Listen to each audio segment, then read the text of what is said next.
Welcome to this Explainer. Today, we're diving straight into the defining event of American history, the Civil War. But we aren't just going to rattle off a list of dates and battle names.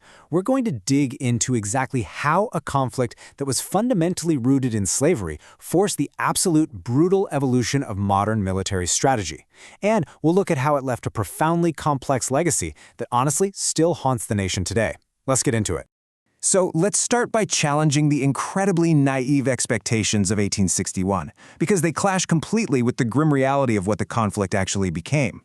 When Confederate forces fired on Fort Sumter in April 1861, practically everyone expected a very short conflict. Abraham Lincoln called for 75,000 volunteers, genuinely thinking it would be over in a flash. But then, the First Battle of Bull Run happened that July, and it shattered that illusion completely, when Union forces were totally routed. It became incredibly clear that this war would absolutely not be brief. In fact, it was about to become the very blueprint for modern, industrialized warfare. To understand exactly how that happened, here is our roadmap for this explainer. First, two theaters of war. Second, technology and evolving tactics. Third, leadership, Grant versus Lee. Fourth, life on the home front. Fifth, the dawn of total war. And finally, number 6, legacy and the lost cause. All right, let's jump into Section 1, Two Theaters of War and the Geography of the Conflict. It is super interesting to contrast how the close-quarters, capital-focused battles in the East differed from the Union's sprawling, divisive strategy in the West.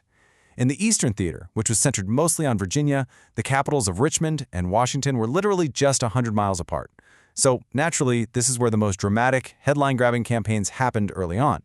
But then, look over at the Western Theater. This was a vast interior stretching from the Appalachians all the way to the Mississippi River.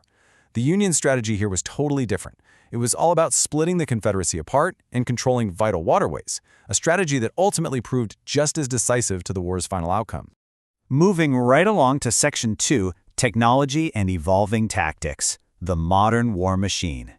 New industrial technologies completely flipped the script on how wars were fought, turning this from a traditional battlefield conflict into a massive, mechanized war of supply and logistics. Suddenly, we see railroads moving troops at speeds that were unprecedented. We've got the telegraph, which allowed leaders like Lincoln to communicate with his generals in near real time. Ironclad ships totally revolutionized naval warfare, making old wooden fleets completely obsolete overnight. And as mass factory production churned out supplies and increasingly lethal weapons, armies couldn't just stand in open field formations anymore. They had to start digging in, which actually introduced trench warfare to the world. And this massive technological shift forced a brutal evolution in strategy. We went from quick, decisive clashes with moderate casualties to these grinding, multi-year sieges with catastrophic death tolls.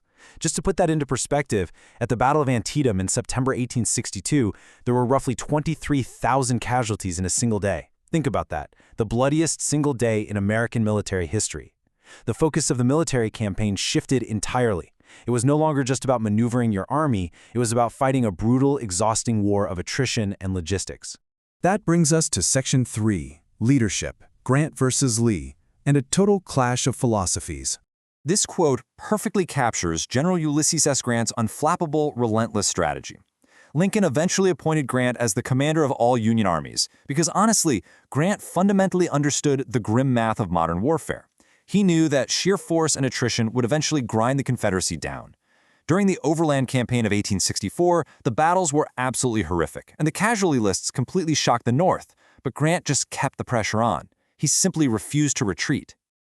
On the flip side, Robert E. Lee's immense tactical gifts stand in stark contrast to the grim reality that his aggressive frontal assaults were becoming totally obsolete and incredibly costly. Lee's Army of Northern Virginia consistently outperformed expectations. Look at his tactical masterpiece at Chancellorsville. But his reliance on traditional maneuvers led to absolute devastation when his troops faced modern defensive firepower. Nowhere is this clearer than Pickett's charge at Gettysburg in 1863. It was a massive frontal assault across open fields that became a tragic symbol of Confederate folly. The losses were so staggering there that Lee would never invade the North again. All right, moving into Section 4, Life on the Home Front, the human engine powering the conflict. 180,000. That is a staggeringly important number.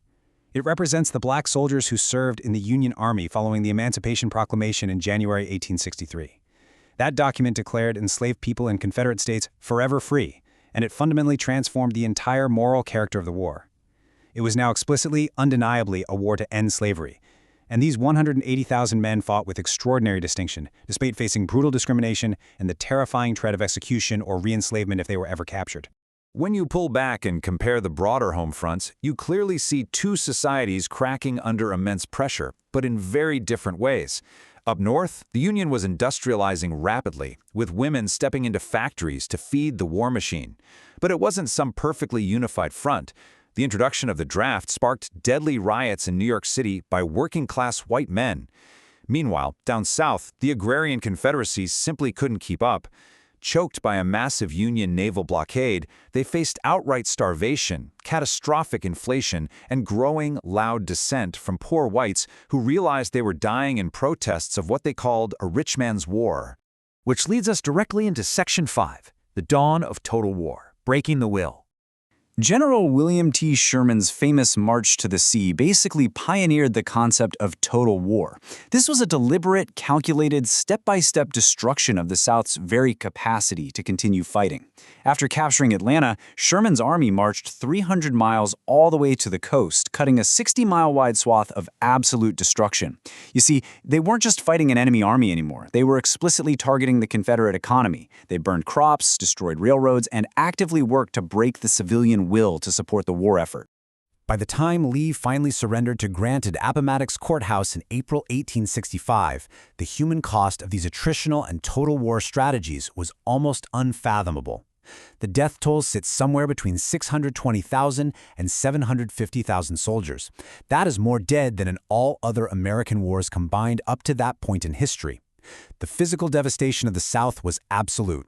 And while 4 million enslaved people were finally rightfully free, their future was left deeply uncertain in a society where they had no land and no guaranteed political power.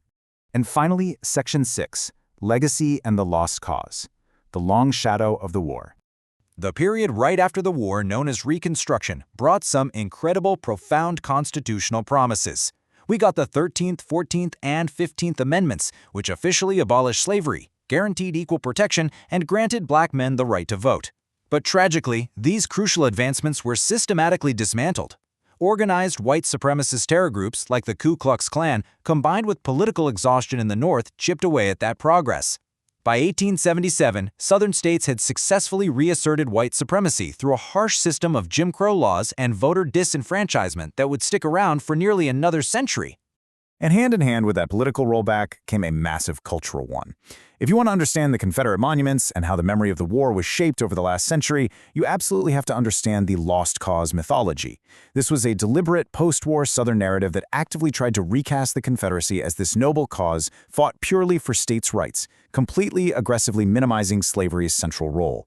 This mythology distorted American historical memory for generations. In fact, it fueled the erection of many Confederate monuments, not right after the war, but actually decades later, during the Jim Crow era and the Civil Rights Movement, essentially as acts of racial intimidation. But to really find the true, enduring legacy of the war, we have to look back to Abraham Lincoln. In just 272 words at Gettysburg, Lincoln entirely recentered the war's ultimate meaning. He framed it as a profound, existential test of whether a nation conceived in liberty and dedicated to the proposition that all men are created equal could actually survive, and more importantly, whether it deserved to.